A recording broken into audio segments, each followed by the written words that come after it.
Ladies and gentlemen, good evening and welcome everyone to this earnings call post-announcement of H1 and Q2 FY24 results of Tech Wabag Ltd.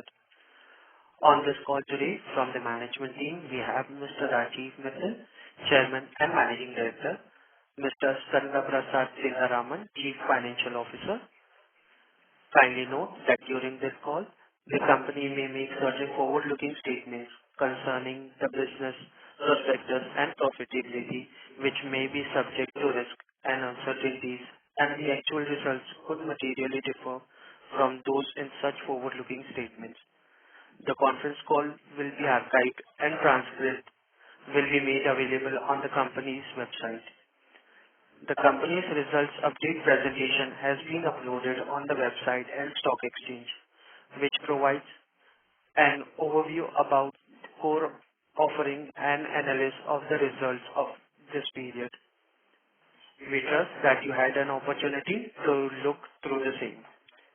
We will start with the opening remarks from the management, post which we will open up for the interactive Q&A. I now hand over it to Mr. Mittal to take you all to the key business highlights. Thank you, and over to you, Mr. Mittal. Thank you. Good evening, ladies and gentlemen. We extend a warm welcome to you all to the earnings call post-announcement of H1 Q2 FY24 results of Tech Wabag Ltd. Joining me today for this earnings call is Mr. Sanda Prasad Sitharaman, our Group CFO. I'm proud to inform you all that Wabag has advanced in the annual survey of the world's top desalination plant suppliers published by GWI to become the fifth largest desalination player globally. This improved ranking is a testament to our consistent contribution to the cause of global water security and our technological capabilities in the water sector globally. As we continue to build the growth from the previous quarter, delivering another quarter of strong results with profitable growth, I would like to discuss on the progress of our business strategy, RIDI. RIDI denotes and focuses on profitable growth, success and advancement, global market leadership, free cash generation, and improved valuation. RIDI has driven focus on profitable cash-backed growth, and this is reflected in our improved margin profile and cash position, which we have consistently demonstrated of last many quarters. The main cornerstones of RIDI are go-to-market. Basically, it is building a high-capable team, focusing on marketing and development of advanced technology projects over tendered projects. Second, focus on engineering procurement, international and industrial projects. This will enable us to reduce the construction scope, resulting in better cash flow and also time control. Technology, construction and financial partnerships. Construction partnerships should improve our EP shares. Financial partnerships should enable us to remain asset light. Focus on O&M, annuity business with better margins, enables life cycle partnerships, and its asset light and high ROCE business segments. Global delivery model is moving from entity structures to global competency-based delivery structures. While we have a go-to-marketing team, we will continue our focus on emerging markets like Kingdom of Saudi Arabia and rest of Middle East, Indian subcontinent, Africa and Southeast Asia, our core regions which have significant market opportunities, and we will continue to invest in marketing efforts in these geographies. We are also in parallel taking efforts to defocus from saturated regions, especially Europe, where we see markets to be more muted and invest the resources and time released from such markets to the emerging markets. We have already achieved breakthrough in new regions like Bangladesh and Senegal in last 1 year as a part of our go-to-market strategy, and our focus on such emerging markets will continue. All this sustained efforts have enabled us to secure a strong order backlog of over rupees 12,000 crores with a healthy mix of 58% EPC projects, which includes also EP projects, and 42% of O&M projects, most of which have secured payment terms. Along with the robust pipeline of orders gives us the confidence of continuing our growth journey. Our focus on EP projects and international and industrial projects. As an advanced technology business leader, our order intake focus has been on plants in desalination, recycle, reuse, and industrial effluent treatment segments. With our continued focus on emerging markets and effort of our agile go-to-marketing team, we have secured 55% of our order inflow in H1 from the international geographies. All these orders were won against strong international competition. Now, getting to the partnerships on construction and finance, Wabag over the years with its R&D centers in Europe and in India has built a complete range of technologies with over 125 IP rights internally developed and used. Wabag has always been on the forefront of adopting leading technologies and innovation to advance the efficiency and sustainability of water treatment. Recently, Wabag entered into a strategic partnership with Pani Energy to implement the applied artificial intelligence for treatment plants with an aim to reduce the downtime, energy consumption, and chemical usage.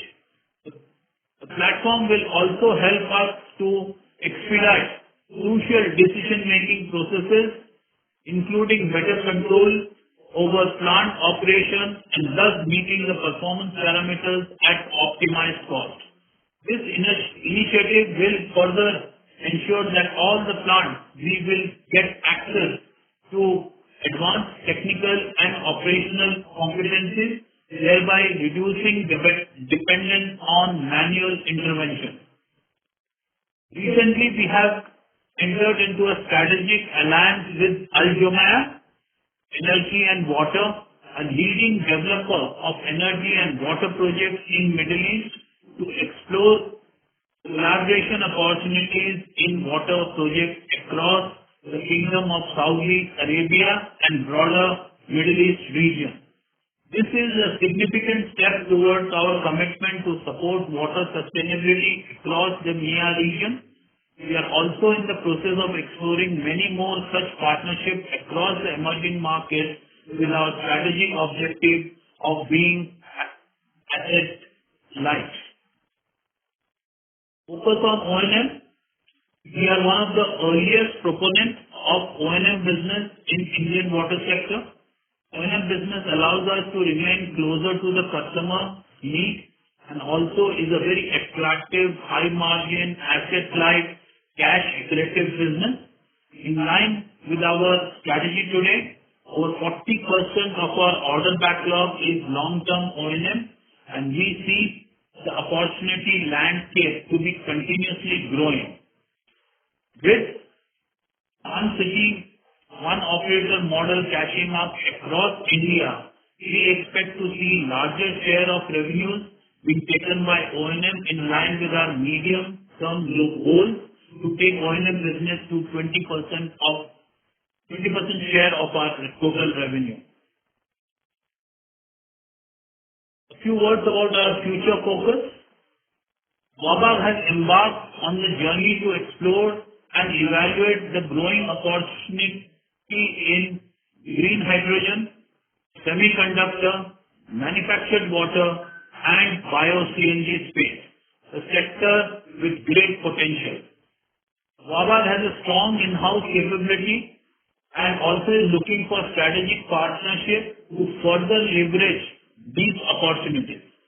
We are already a water positive organization, and with our focus on green energy production from biogas to innovative sludge management in our treatment plant. We aim to support groups' ESG initiatives through reduction of greenhouse gases emission and thus providing a cleaner alternative to carbon emitting fuels and supporting India's G20 vision of a greener planet. Let's move to order intake in H1. In our H1, we have secured business from FIDCO of 270 MLD GBO project worth about 420 crores, a breakthrough for us in the region. This project has been planned to cater to the future demands of Navi Mumbai and is expected to be built over 42 months, followed by operation and maintenance for 15 years. Recently, we have secured AFD and VEI funded consortium order worth euro 63 million for a 345 MLD water treatment project from Sonet, Tunisia.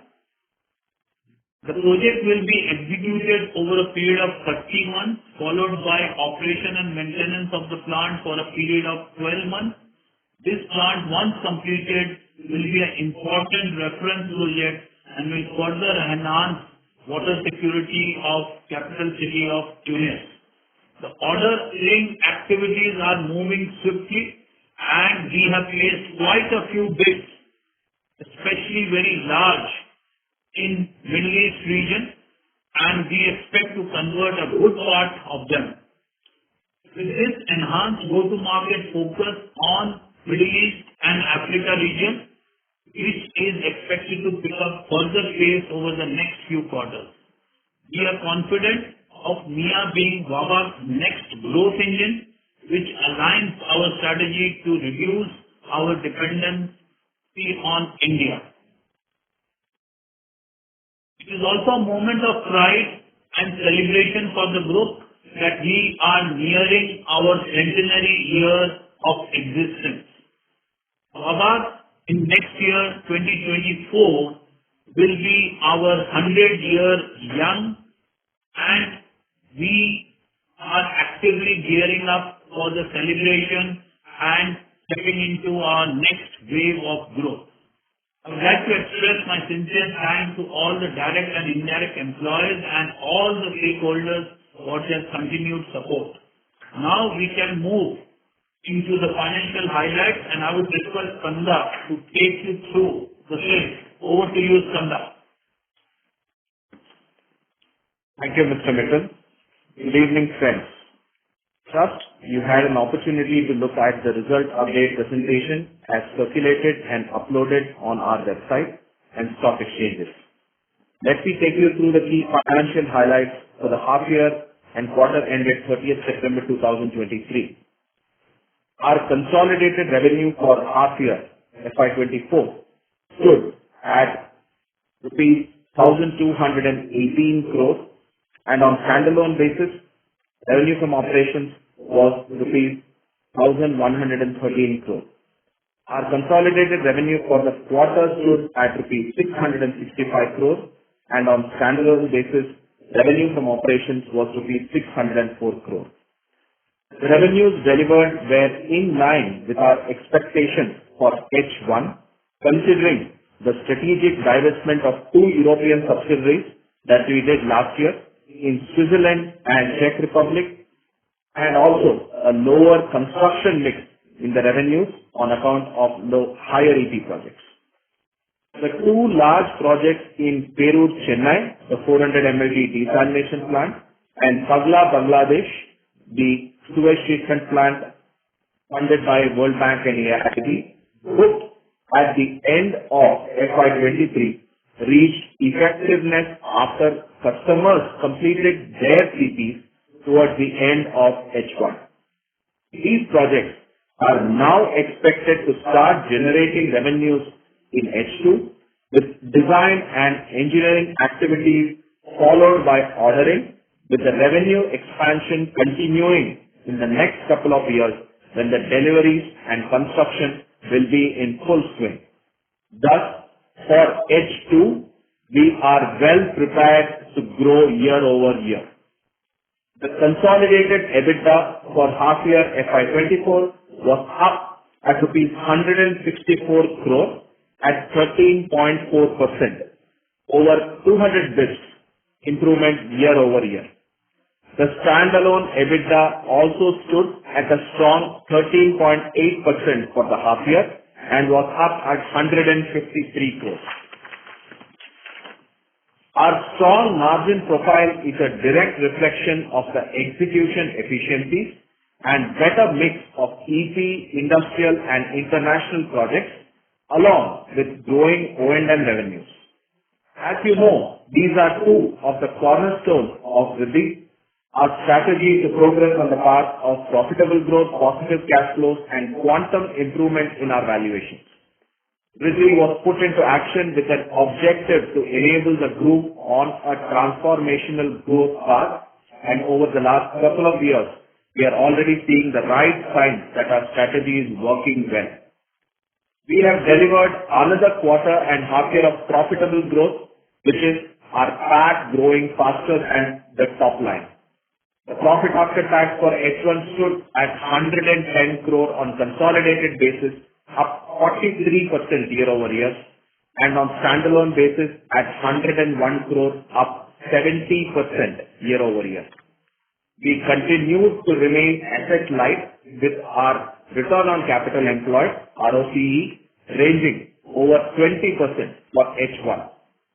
Our stated strategy has been to remain asset light and assume only a minority stake in the capital projects, that is HAM and BOOT projects. We currently have two HAM projects, Kankarabagh STPs and Ghaziabad PTRO under construction, for which discussion with potential equity partners to assume majority stake is underway. In order to expedite these projects on their progress, we have invested capital to the tune of about rupees 74 crore. Both these projects are currently heading to completion by H1 of next year, before which we intend to induct equity partners to take over majority stake, which will in turn enable us to monetize in order to recover the capital invested by us in these project SPVs and deconsolidate the SPVs from our balance sheet. On these HAM projects, as part of our group balance sheet today, we have consolidated a debt of rupees 64 crores and gross working capital of about 220 crores. As mentioned earlier, this is only a temporary effect and will be removed soon with the induction of the equity partner. Excluding the effects of these HAM SPVs for H1, which is a temporary effect as I mentioned earlier, our net cash position as of H1 stood at rupees 130 crores. Gross debt remained flat from March 2023. We generated operational cash flow of about 70 crores and free cash flow of about 60 crores. 60. This signifies that our robust cash management efforts have yielded the desired results. Mr. Mittal has already given a brief outline of our business strategy, and our numbers in this quarter are also reflective of the same. We continue to remain a strong global player with around 44% of our H1 revenue coming from rest of the world and about 40% of our order backlog still coming from the overseas geographies. Strong O&M outlook with over 40% of the order backlog coming from operation and maintenance business. The quality of the order book is excellent, with a majority mix of multilateral and central government funded projects, industrial jobs backed by adequate payment securities, largely in desalination and wastewater treatment, including recycle, reuse, and industrial effluent treatment space. Our go-to-market teams are focused on emerging markets where the growth and market opportunities are significantly higher, while we continue to strategically defocus from the European region.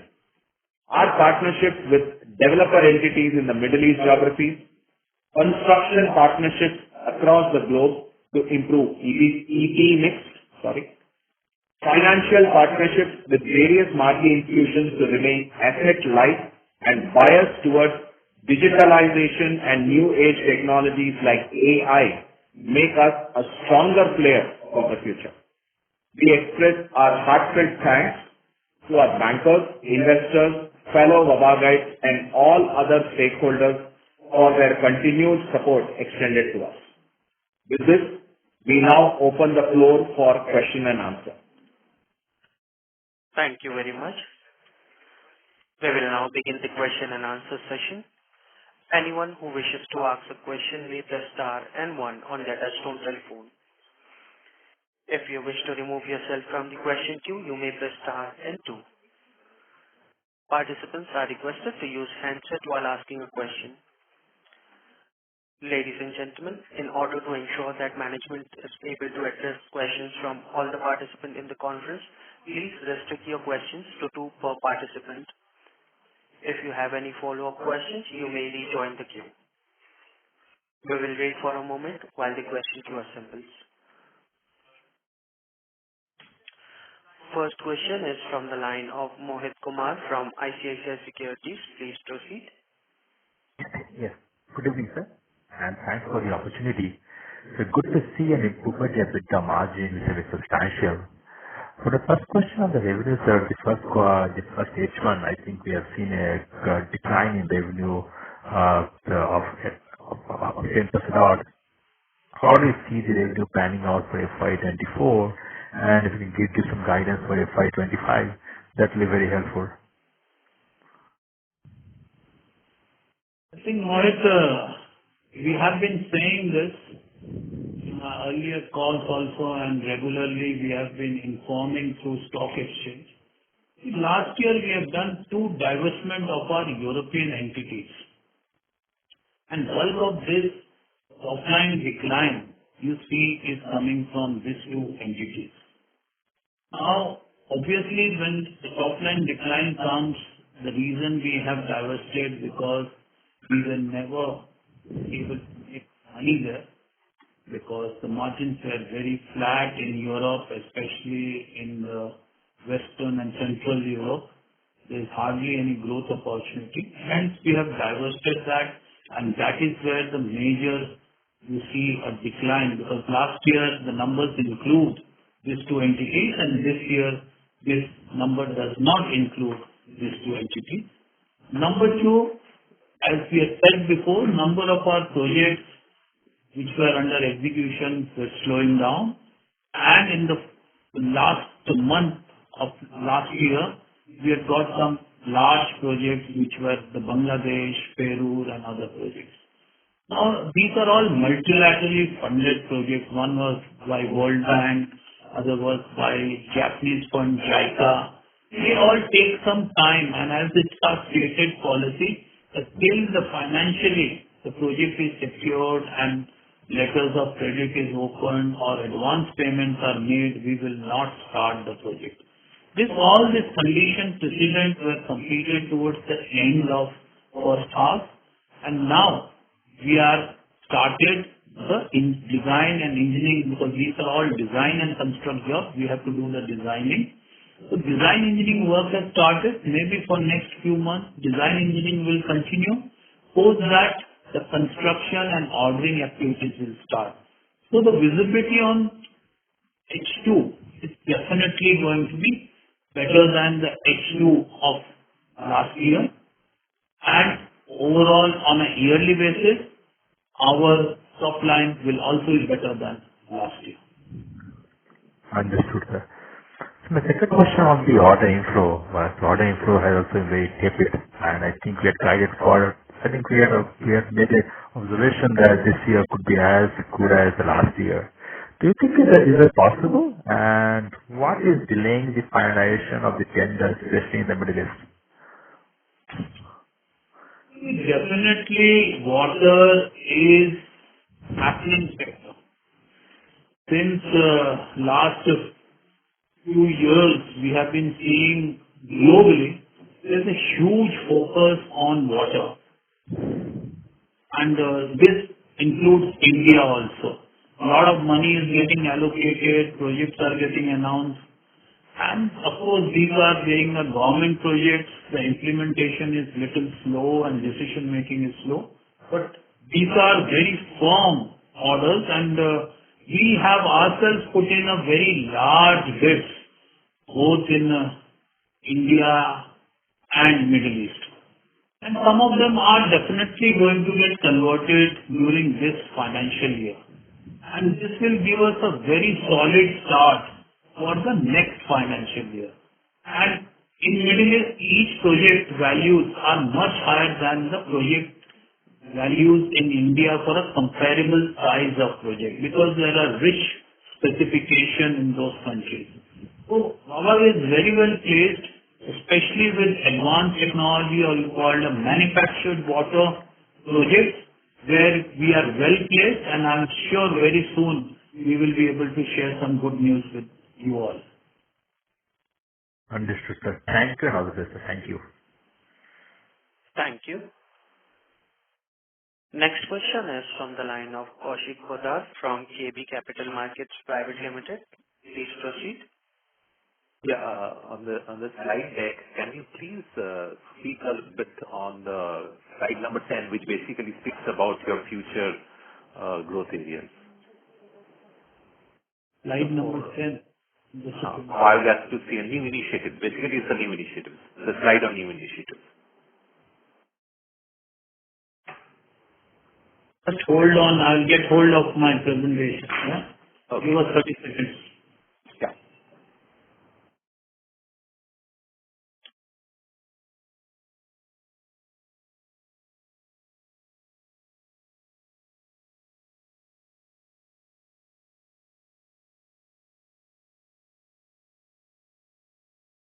Yeah, we got the presentation. You said slide number? 10. Yeah, got it. Yeah. Yeah, I just want you to speak a bit on the 4 sub-segments of new initiatives. Fantastic. You know, Wabag is a technology-based pure play water company. We have always mentioned and will continue to be a pure play water company. We don't want to diversify into any other field. We have expertise, our domain knowledge is on this water, and we want to continue that. All the 4 initiatives you see here are only related to water. Number 1, I want to make it very clear. Yeah. Yes. So number 1 is about biogas to either power or bio-CNG. This initiative is nothing new. We have been building this plant over last 2 decades. We were converting biogas to power to make the power neutral plant, so that the power required to operate the plant is also coming from the power we generate from the biogas we produce in the treatment process. Now we are saying we will move to higher value chain, which is bio-CNG. That definitely is a higher value chain compared to burning this biogas to convert into energy. That's number 1 initiative. Number 2, green hydrogen. The whole world is talking about green hydrogen. We are very clear.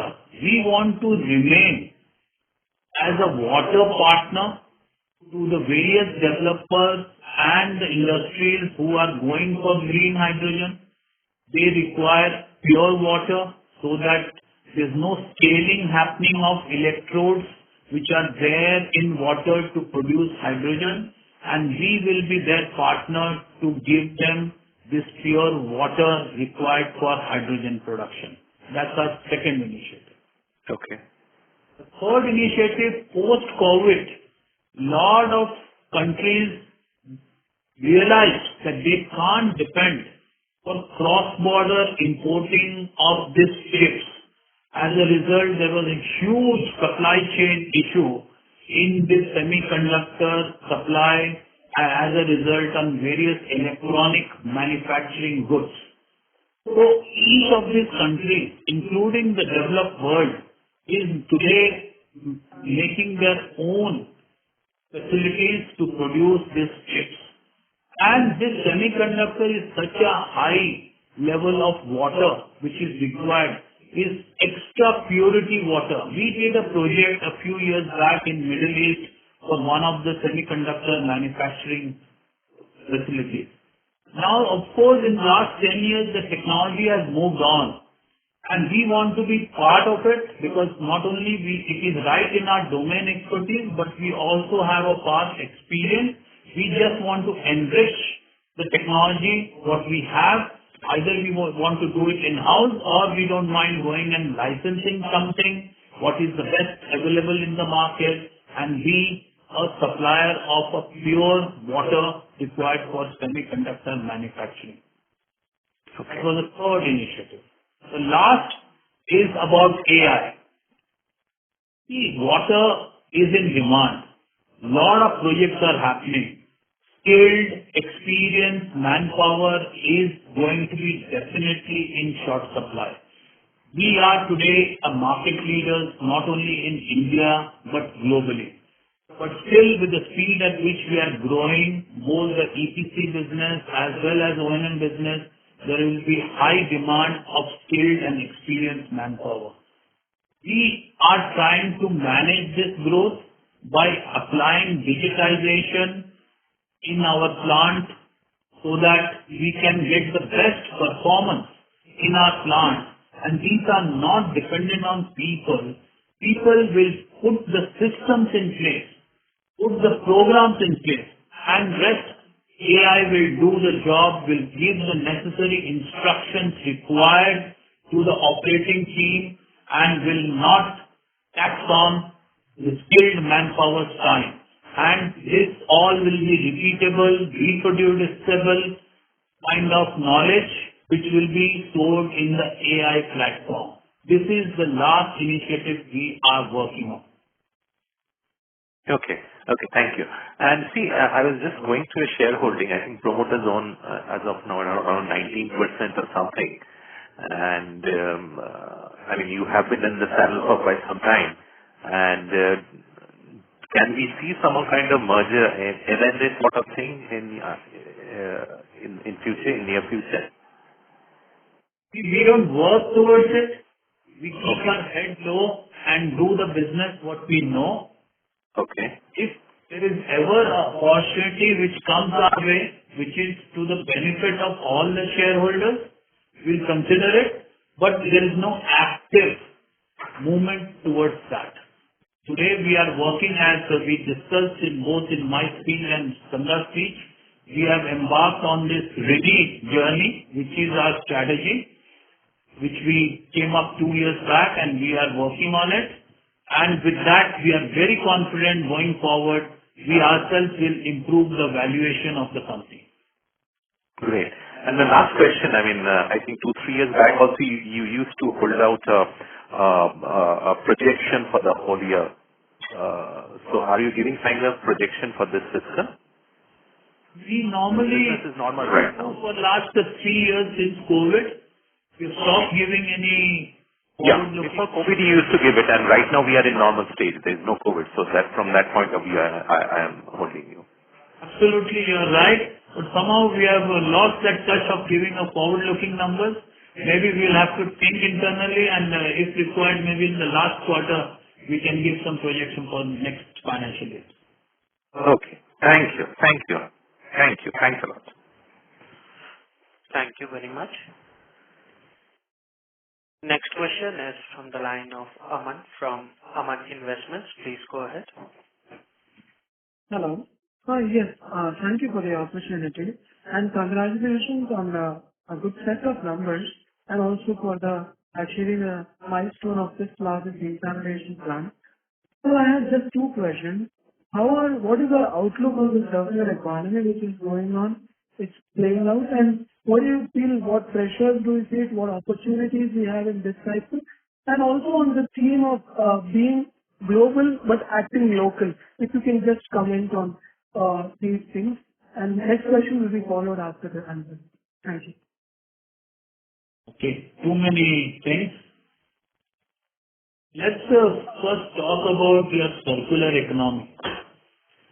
I think our business itself, whatever we have talked to you, is all about recycle, reuse.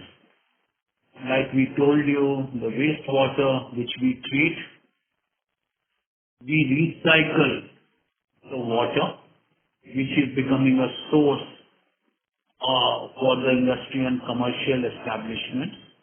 The gas which we generate from wastewater treatment becomes a source for energy or CNG. And also the total water conservation which we do in return, where we are recycling the water or producing desalination water. We are releasing the good quality fresh water for the domestic users. So that way we are contributing to a circular economy by doing a total resource recovery from a wastewater. That nothing will go waste, including the solid which is generated in the wastewater treatment. They go back to the farms as a fertilizer because they are rich in nitrogen, potash and phosphorus, and even government is giving benefit to us if we sell it to the farmers.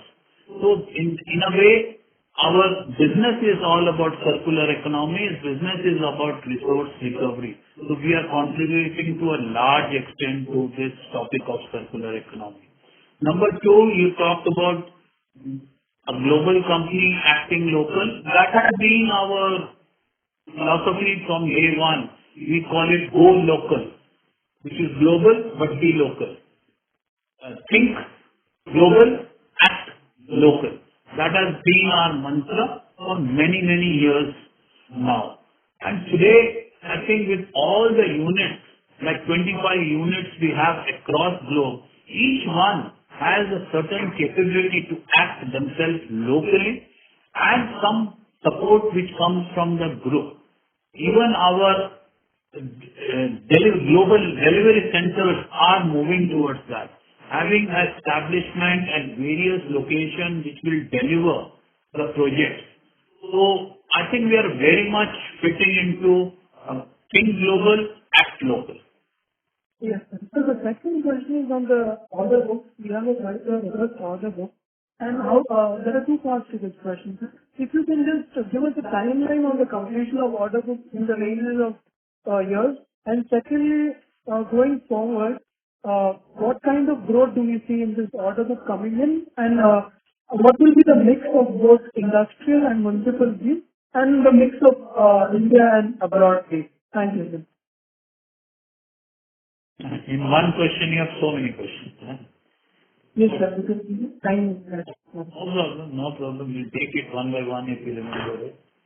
I think basically in the order book, you have two types of projects. One are construction, which are EP or EPC projects. The other is the services, which is O&M projects. So you would see about 60% of that is construction, EPC, EP projects, and 40% will be about O&M projects. EPC projects you can take average of about 36 months, and O&M projects can be anything ranging from 5-7 years going up to 15-20 years. So that is the duration of time. What is the growth in order book you will have?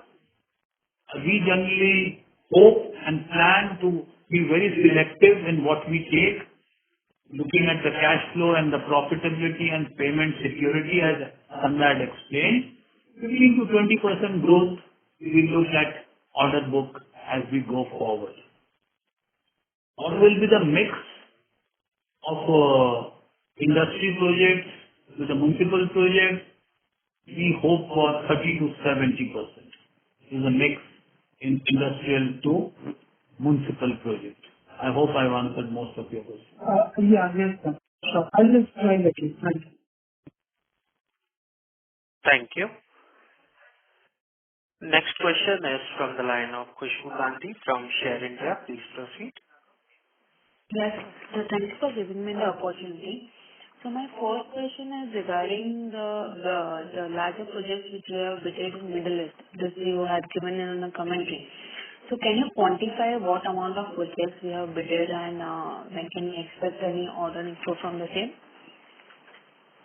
The orders which we would have bidded in last few quarters would be in excess of $1 billion. And we hope that we'll definitely convert some of them within this financial year. Okay.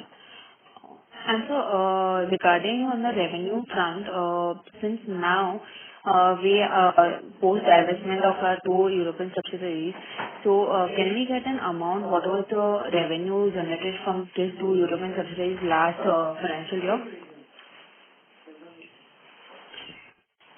During the last quarter too? Yeah. So for the first half on comparable basis, about 10 to 12 million. So on an annual basis, about anywhere between 20 to 25 million would be the like-to-like comparison on these 2 SPVs. These 2 subsidiaries. Okay. And so if you can give us a percentage about how much of the percentage of revenue was through EP business and how much from through the EPC? We have just started, this strategic initiative, and we are just building up our EP pipeline, but I think you can say 1/3 to 2/3.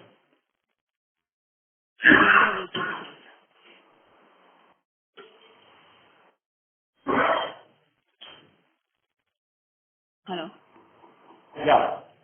Yeah, so 1/3 of your revenue of quarter 2 was from EP business of the EPC revenue generation, right?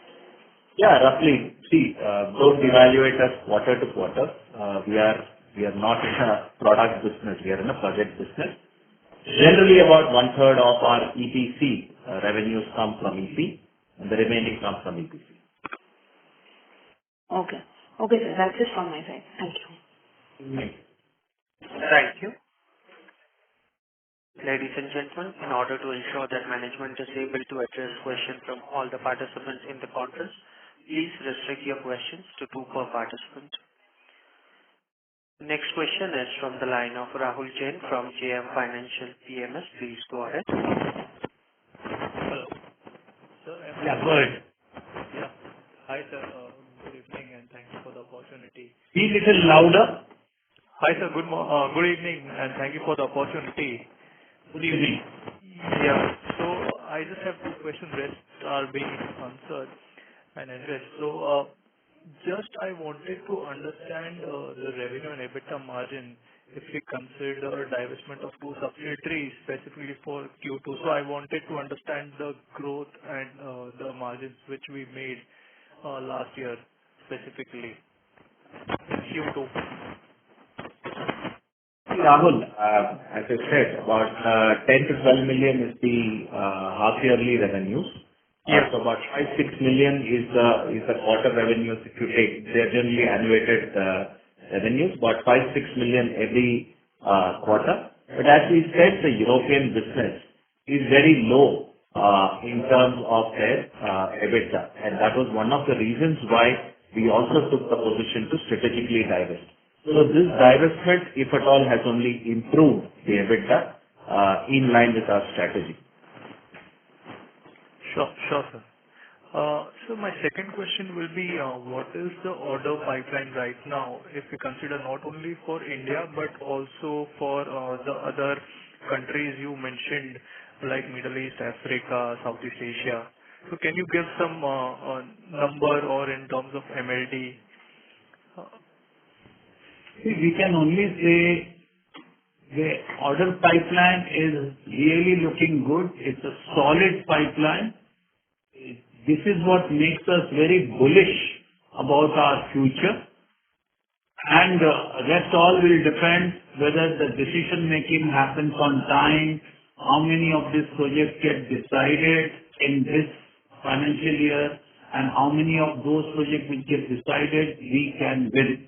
But irrespective of that, we have enough volume today, and we definitely will add a substantial amount to already the big order book which we are today projecting. We'll add to that by end of the year. Okay, sir. That's helpful. And good luck for great Q2, sir. And thank you and happy Diwali, sir. You also, Rahul. Yeah. Thank you. Thank you. Next question is from the line of Dhananjay Kumar Mishra from Sunidhi Securities. Please go ahead. Yeah, good evening, sir. Thanks for the opportunity and congratulations on good margin performance and also in terms of profitability. So is it conscious decision we have taken to exit Europe, or is it temporary, or maybe in also opportunity, things will stabilize in future? We may again look European region as a growth opportunity for us. So that is number one. And secondly, as you said that one third is construction and two-third is EP. So in our order book, as you mentioned, 60% is coming from EP plus EPC. So even in order book, the ratio is going very same as of now, or it is different? Okay, good. See, one thing is very clear, Rahul. Sorry, Dhananjay. Sorry, Dhananjay. So I think one thing is very clear that for now we have exited these two subsidiaries for good. There is no consideration to look back, because from whatever knowledge we have of the last 30, 40 years we have been in this market, we have not seen growth, neither we are seeing any policies or anything which will bring some growth. Except some focus areas which we talked earlier, if there is any semiconductor business which is coming, which is very limited opportunity, we may look at it as a spot opportunity, but definitely not as a target market. So short answer is no plans of looking back and going back to Europe. In fact, the resources we are freed from this European subsidiaries, we are investing, some of it we have already invested in new emerging geographies. That's number one. Number two, about EP and EPC, yes, it's our stated objective that we want to increase our EP, advanced technology projects, and reduce the construction portion to the extent possible, even by promoting some of the partnerships or collaboration with construction companies. Number three, about the mix, 60% on EP or EPC and 40% on O&M. Again, with the type of projects we are getting and with the long-term O&M we are getting, we would definitely like to further improve our O&M order book, which will give us a good margin, lower risk, great visibility, and a annuity business.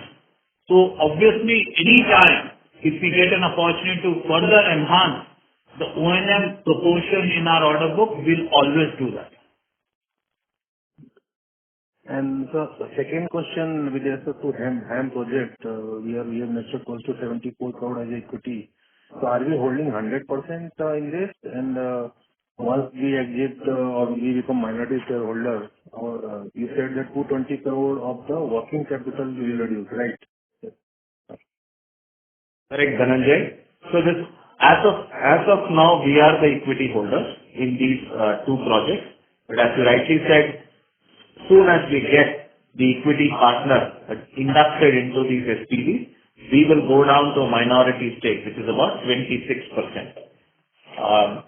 In terms of working capital, this is basically the long-term receivables in the HAM project, which we will have to consolidate. It is an accounting requirement, though we are executing the project, the monies are coming in through the mix of debt and equity.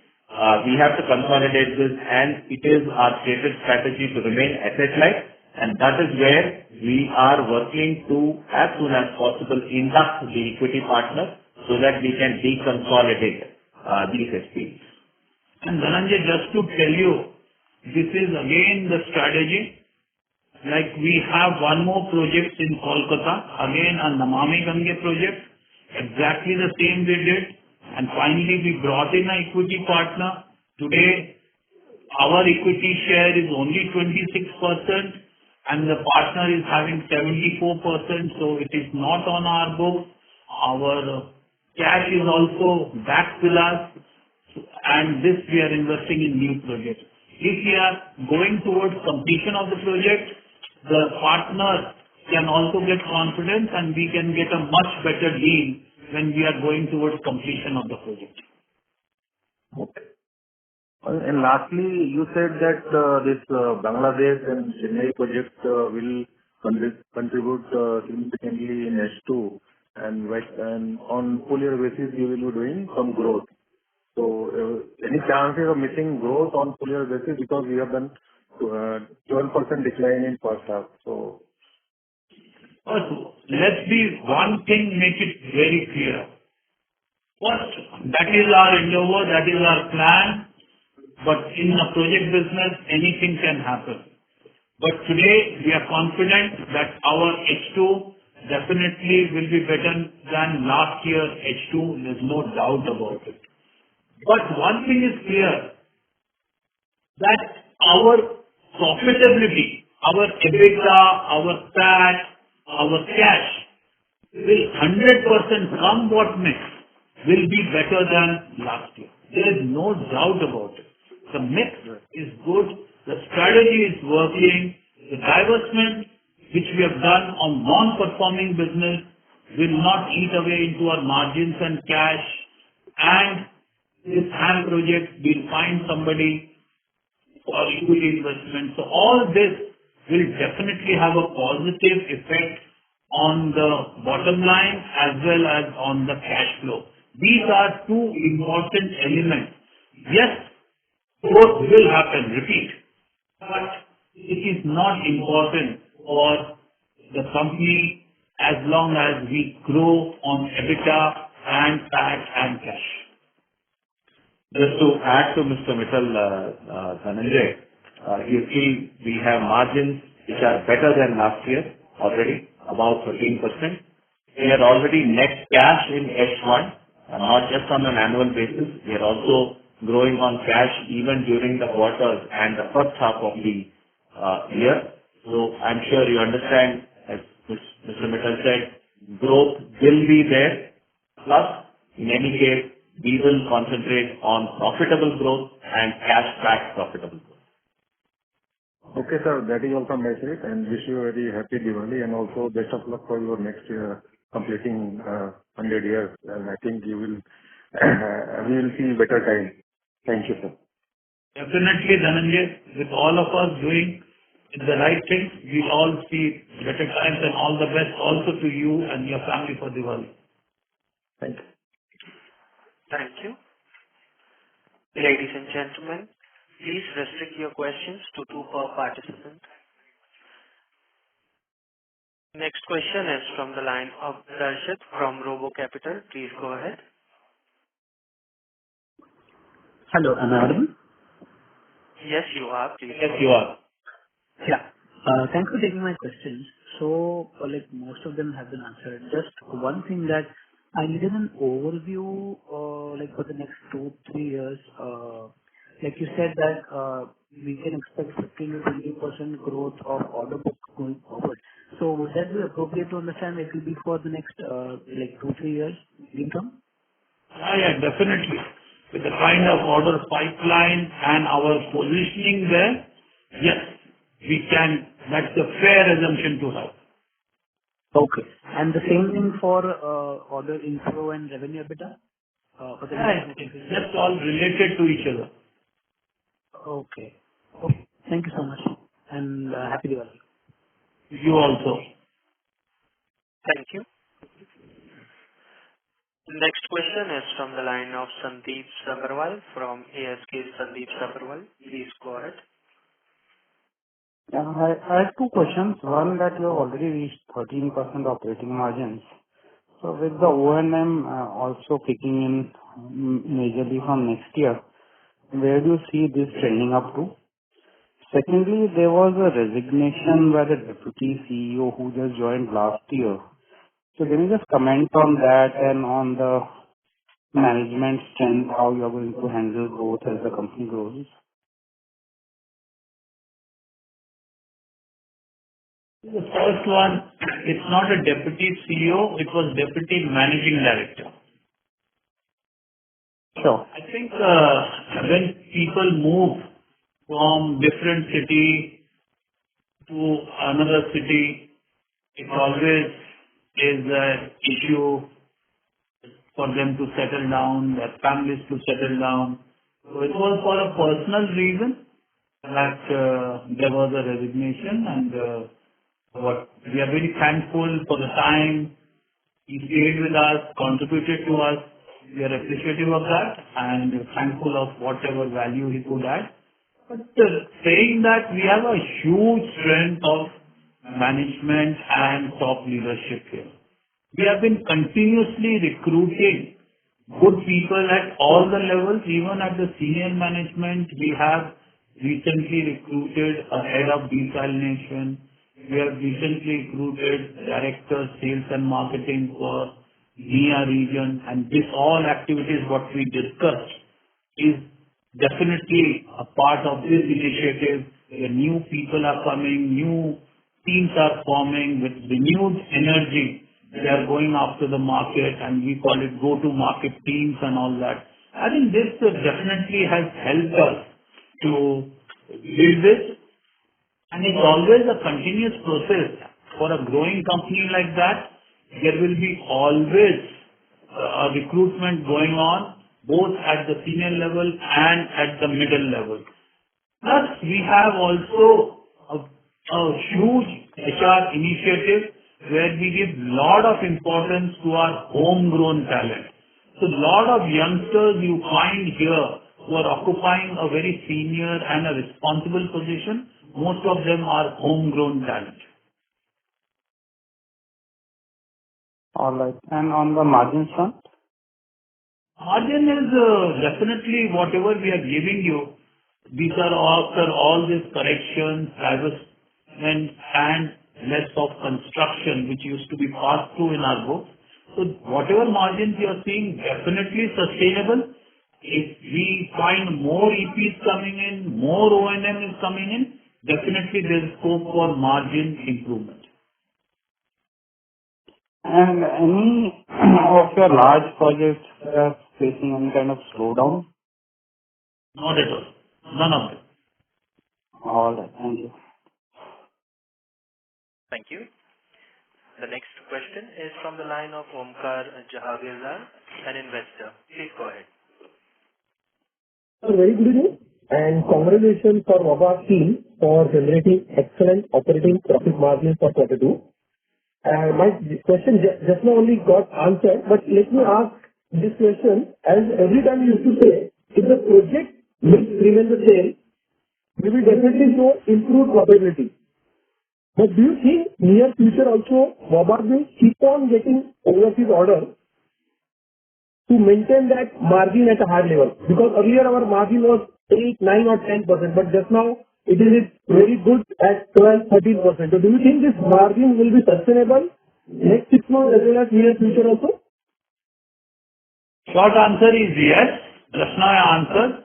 This margin, whatever you are seeing, is definitely sustainable, and you must understand that this has just not happened by the way. There is some strategy gone into it. There is the implementation of strategy which is gone into it. Just to name just two, what we just talked, the C portion, the construction portion we are reducing, which used to be passed through for us.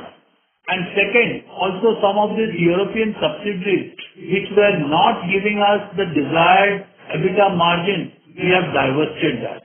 So these are the two big reasons where we are growing the margin, also the product mix, and as you rightly said, our stated goal is to move more international, more into advanced technology projects, and if we are successful in implementing what we have planned, definitely margins will improve, and this present margin should not be a cause of any worry that it is not sustainable.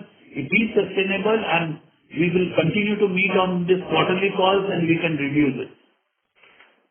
Thank you very much, sir. Thanks for taking my question. Thank you. Thank you. The next question is from the line of Amit Kumar from Determined Investments. Please go ahead.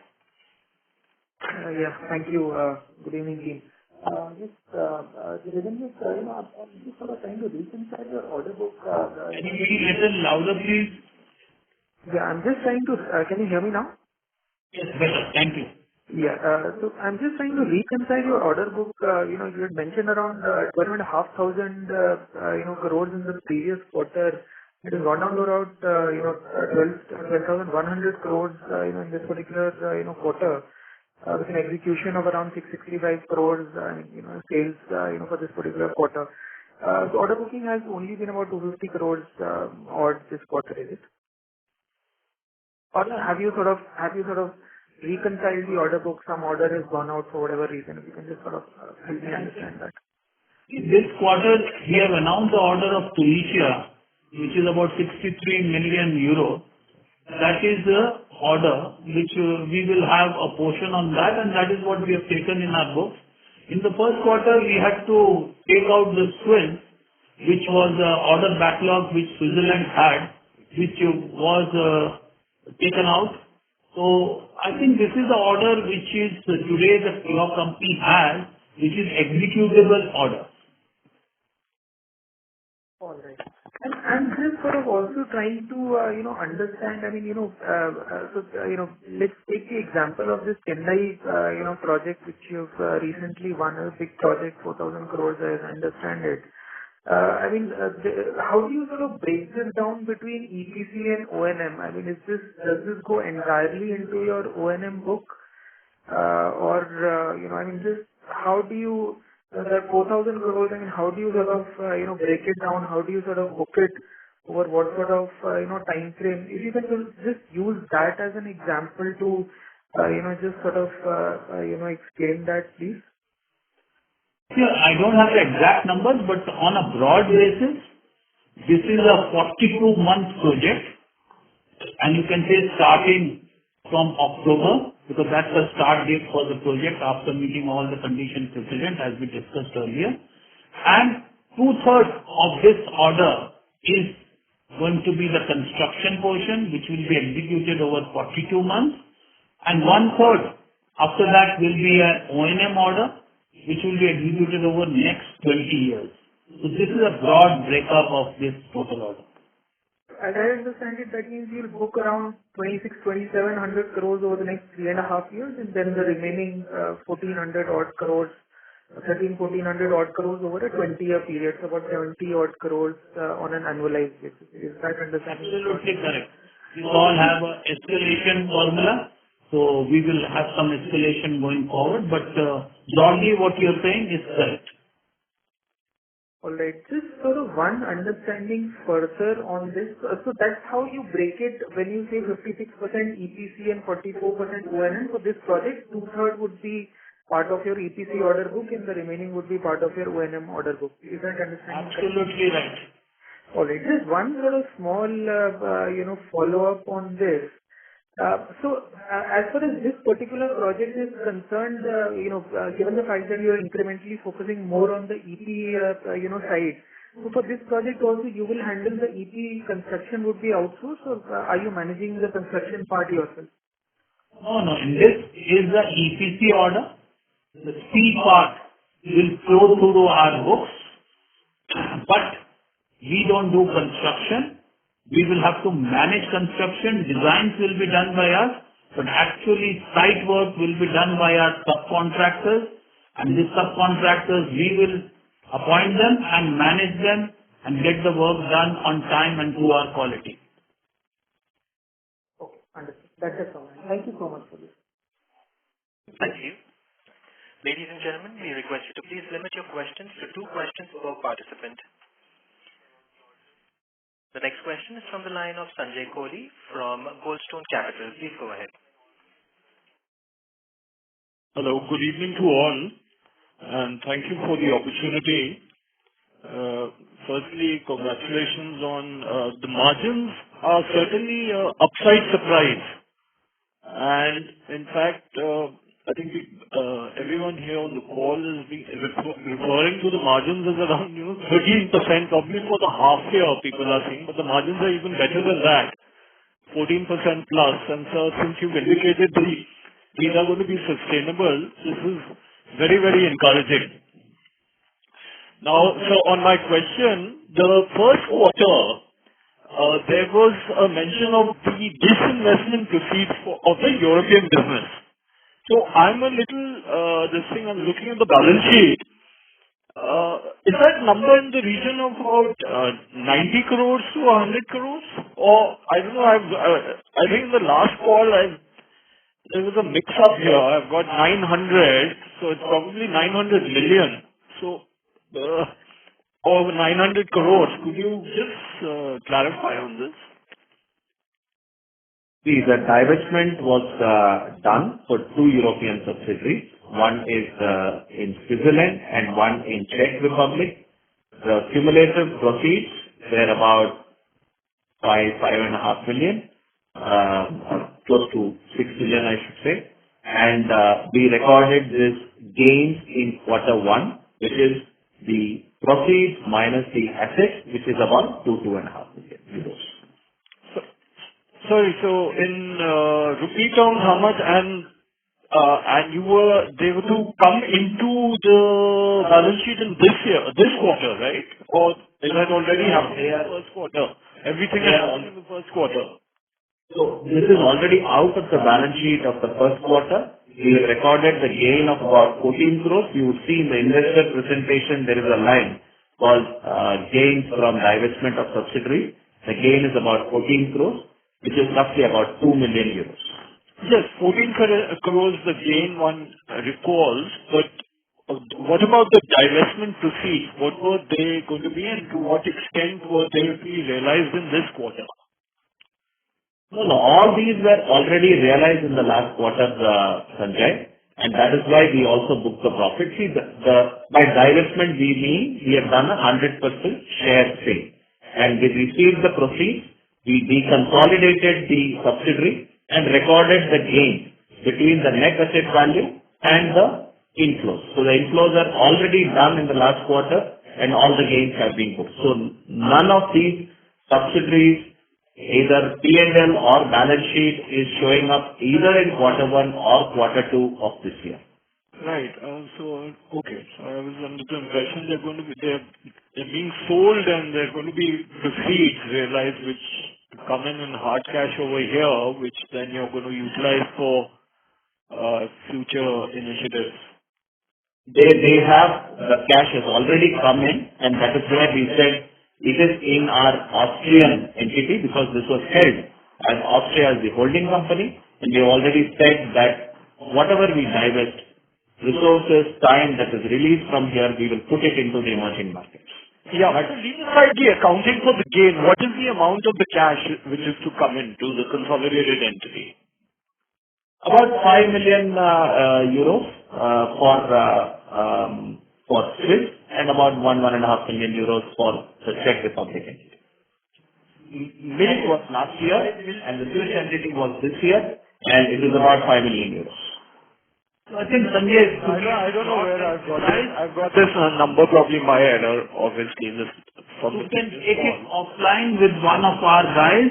We can take you through. So 1 million was last financial year, and about 5 million was in first quarter of this financial year. Okay, sure. I thought the proceeds were much bigger amounts. So that's These are small subsidiaries doing local business in their own countries. okay, sir. Thank you. Thank you. Yes, Sanjay. Thank you. Thank you. The next question is from the line of Nikhil Abhyankar from ICICI Securities. Please go ahead. Nikhil, the line for you has been unmuted. You may proceed with your question. Yeah. Thanks for the opportunity, sir. So, we were expecting a desalination project in Mumbai as well. So do we have any update on that? There's no update. We don't see any tender coming in. We have been hearing this for last 2 years, but I don't see this proceeding. So probably now elections are going on in Mumbai, then maybe the general elections will come. We hope to see this in next financial year. Okay. And also the new initiatives that you have announced, sir. So where do you exactly, what will be the market for these initiatives? Will it be domestic or the international market? And also the orders that you are expecting from Middle East, where exactly are they from? Saudi, UAE, or somewhere from Egypt or something? See, this initiative is not any local. These are global initiatives, whether it's manufactured water, whether it's a bio-CNG, whether it is hydrogen, semiconductor, all these are global initiatives. These markets are developing. As we all know, hydrogen is something which all the governments across the globe are pushing for it to reduce their carbon content and go for renewable clean fuels. So this is happening, but still it is economically not viable. So the scale has to still come in, and which I believe over the next 2-3 years we will see this picking up like solar did. Once we get the scale, it will be more economically viable. Same will happen when new manufacturing industries start producing semiconductors. They will need this water. This will all happen. So these are initiatives not for next year or this year. These are initiatives for next 5 to 10 years, which we have to work on it and have this as a backup for our future growth. Understood. Just a final question on, so you mentioned earlier in the call that we also sold stake in Kolkata HAM project. So can you just mention what was the valuation at which it was sold? How much was the equity invested and how at what valuation did we sell it? It's not stake sold or anything. This is where monetization. We invest. We also have another equity investor who takes a majority equity, and we take a minority equity. And on a project which may be about a 500 crore project, our stake in that equity would be about 15-20 crores, and the partner stake would be 60-70 crores, and rest is all debt we take, which is at that SPV level. This project, Kolkata, is funded by IFC Washington and Tata Clean Tech. So we have a good investors there who have invested in it, and we expect that early next year we should start getting our revenues from it because we are nearing completion. Okay.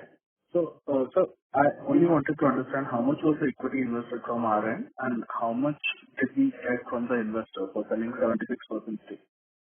That's what I said, Nikhil, that about 17-18 crores is an investment from us, and about 55-60 crores is from the investor. Okay. Okay. Thank you and all the best. Thank you. We have the next question from the line of Manish from Equity at Work Family Office. Please go ahead. Hello. Yeah. Thank you. Sir, for the last many quarters, maybe around 6-7 quarters, we have been constantly guiding for profitable growth, right? Underpinned by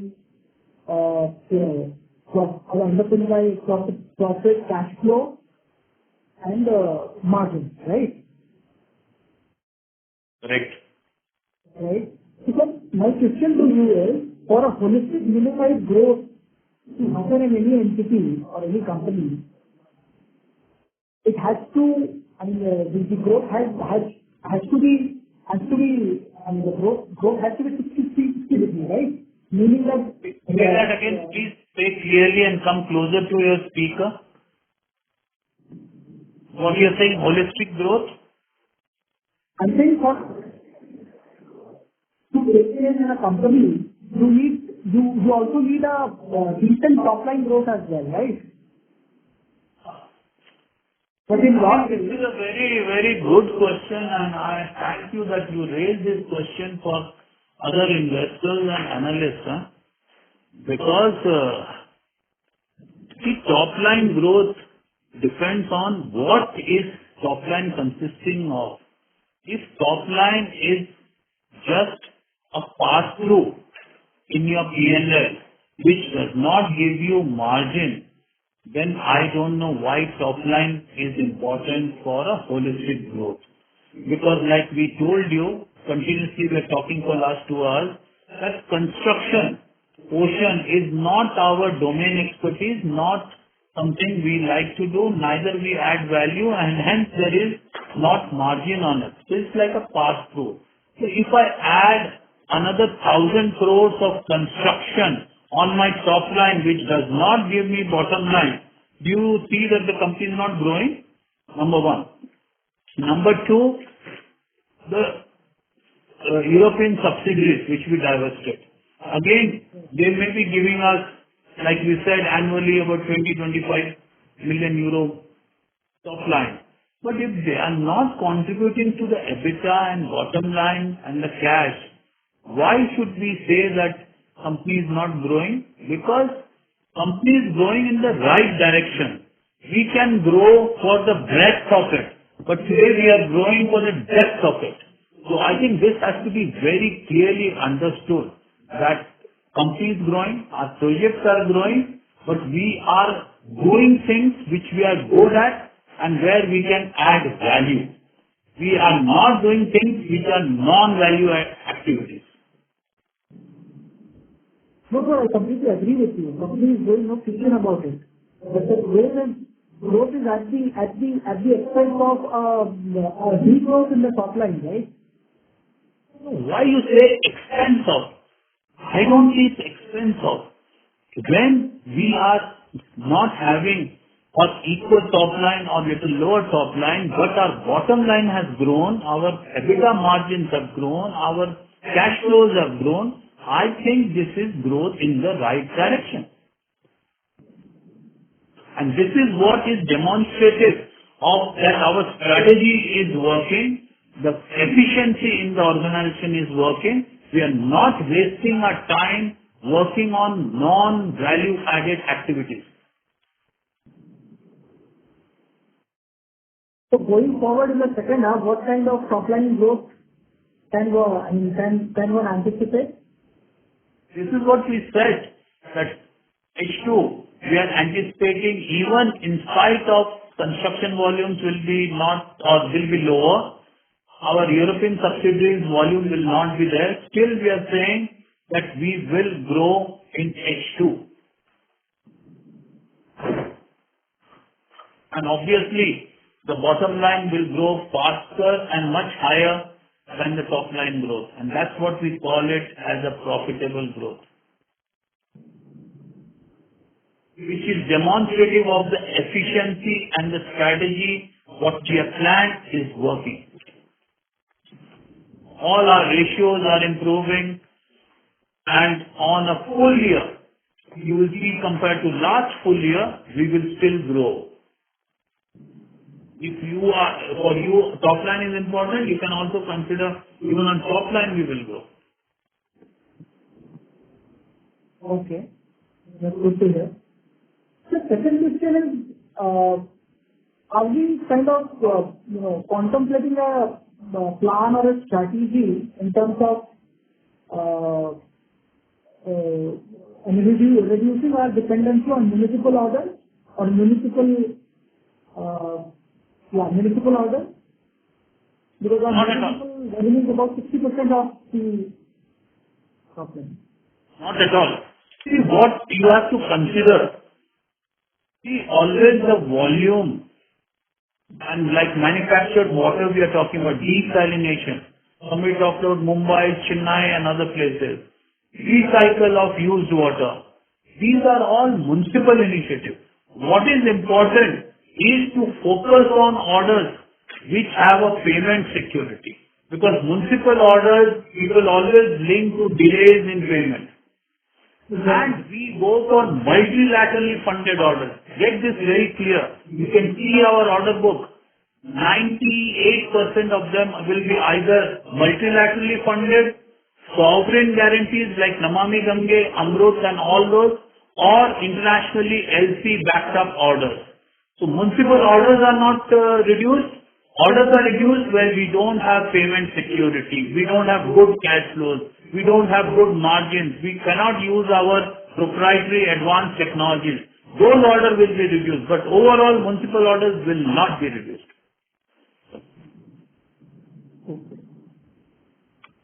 Got it, sir. Sir, how is our new AI partner, Pani Energy, will help in growing or sort of underpinning the business going ahead? I did mention in my speech, if you want I repeat, because of the scarcity of good resources, experience, knowledgeable resources, we are trying to build into AI platform. It is reproducible, repeatability is ensured, so all the projects can get the same information, same level of service, same data, though we are not depending on individuals.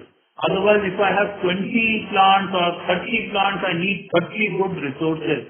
Here, if I have 3-4 good resources, they can build this AI platform that all my 30 projects can get the same level of support. Thank you. The next question is from the line of Aman from Aman Investments. Please go ahead.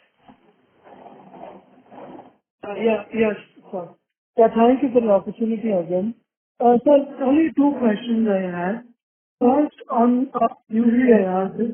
So, sir, from your experience this financial year, if you can just quote us 2 or 3 surprises that you had planned and gone out very well, and some setbacks you had thought before, and 2 or 3 setbacks if you have faced in the recent times. If you can just quote your experience, sir.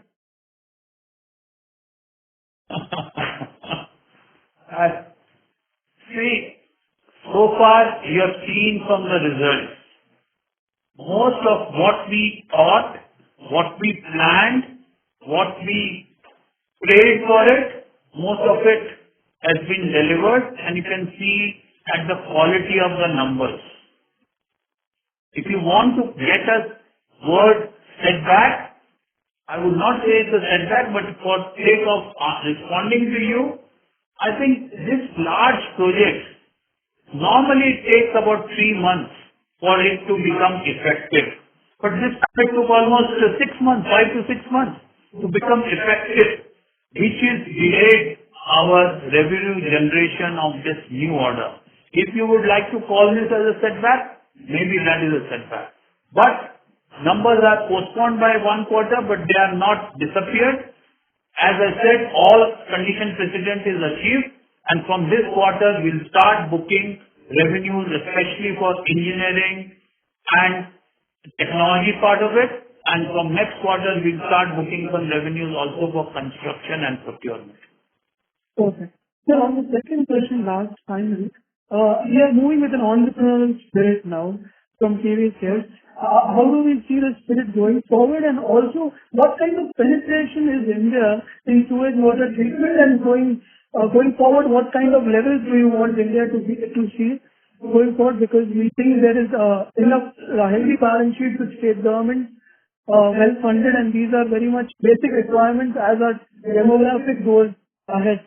If you can just comment on that, the penetration level as well as your perspective about the entrepreneurial story of Wabag. Aman, you are getting into too much detail.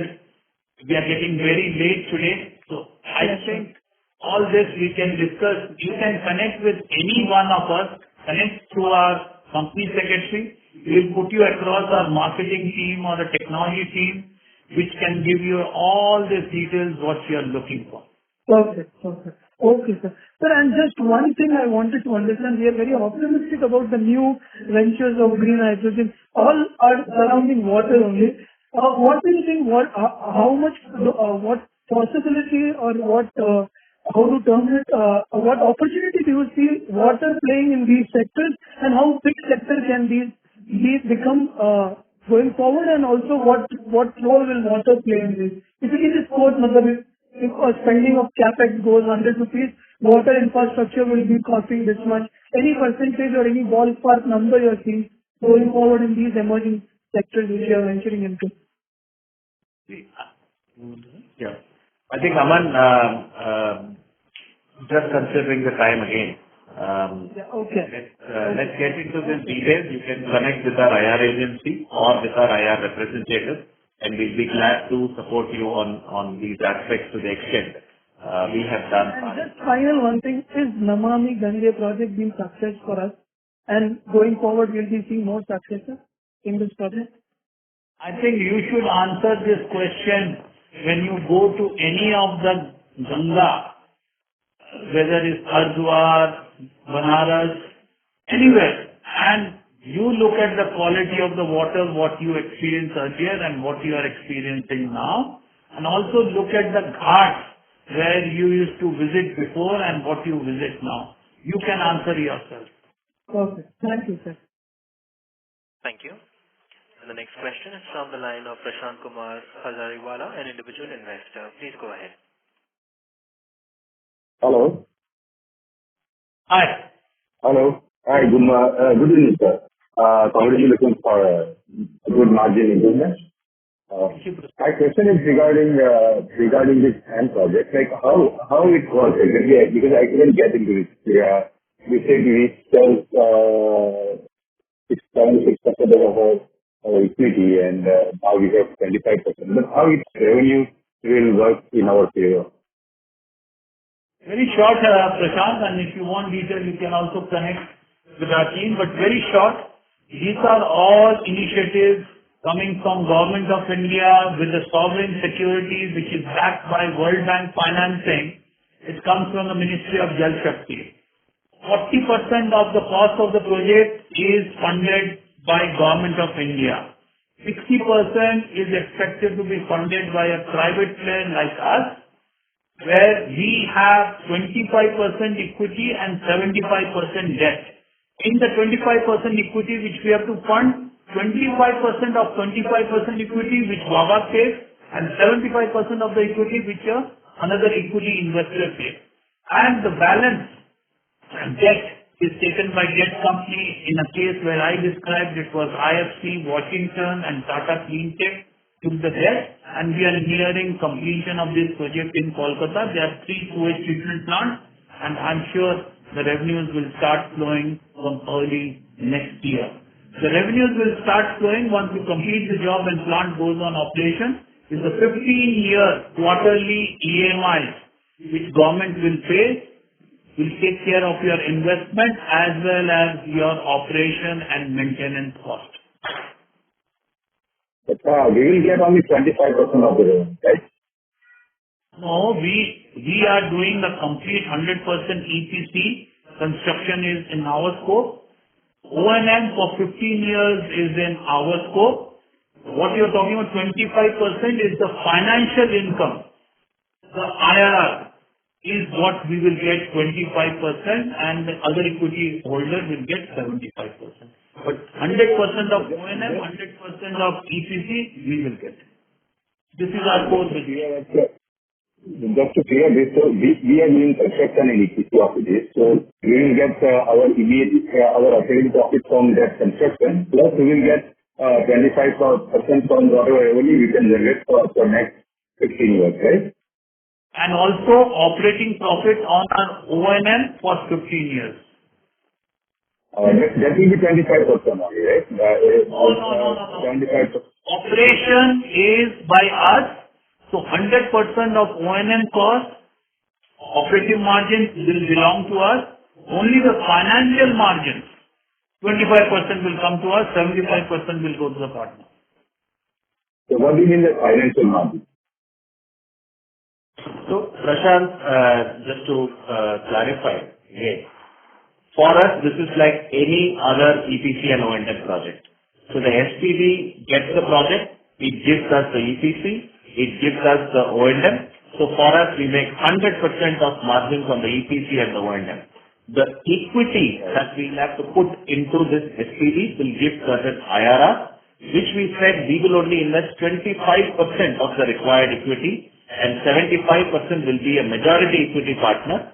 So income in the nature of IRR or dividend will be only to the extent of 25% to us and 75% to the equity partner. And what you also have to know is that we will not keep this capital for the entire period. This will be released in 2 or 3 years after the commissioning of the plant. So that way we also recycle the capital and keep putting it into new projects. All right. Thank you very much. Thanks, and congratulations for good results. Thank you. Thank you. Thank you. The next question is from the line of T. Jha, an individual investor. Please go ahead. Thank you for the opportunity. I have a limited question, preferably to the finance director. Is Chennai project, as I heard, it has 2 components, the construction and the annual maintenance. So for the construction part of it, 2,500 crores approximately. What will be the margin of the company in this? Mr. Jha, we don't Very rough estimate. I mean, let's It will be generally in the nature of our EPC margins because there's a C part of it. So those will be typical, those kind of margins you can expect on the EPC project. So we can safely presume that it will be a lower margin work. And for the real margin... No. I think we should not talk about lower margin because construction is involved. The C is going to be passed through. So it's not a lower margin if the scope is different. If C was not there, then it's like a EP margin. If C is there, it's like a EPC margin. Fair point. So could it be in double-digit numbers, very rough estimate? Generally, these are competitive information. You can get in touch with our people. We can do one-to-one. Fair point.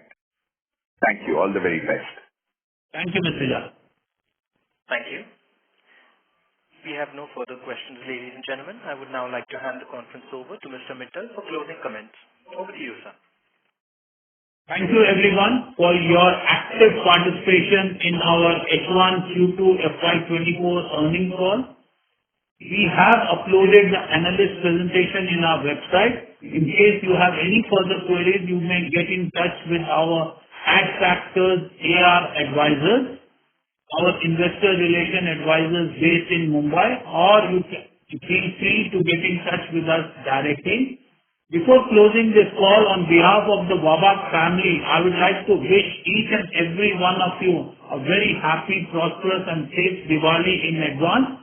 A very good festive season ahead. Thank you so much. Thank you. On behalf of Tech Wabag Ltd, that concludes this conference. Thank you all for joining us. You may now disconnect your lines.